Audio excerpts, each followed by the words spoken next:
ब्रह्मा जी ने कहा कि मेरे ब्रह्मास्त्र से हनुमान जी की कभी मृत्यु नहीं होगी।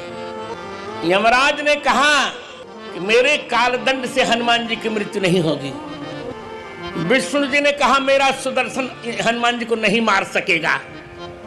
शंकर जी ने कहा मेरा त्रिशूल हनुमान जी का कुछ भी नहीं बिगाड़ सकेगा।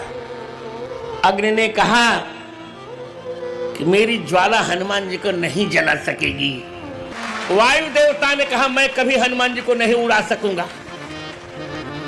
वरुण ने कहा हनुमान जी जल में नहीं डूबेंगे।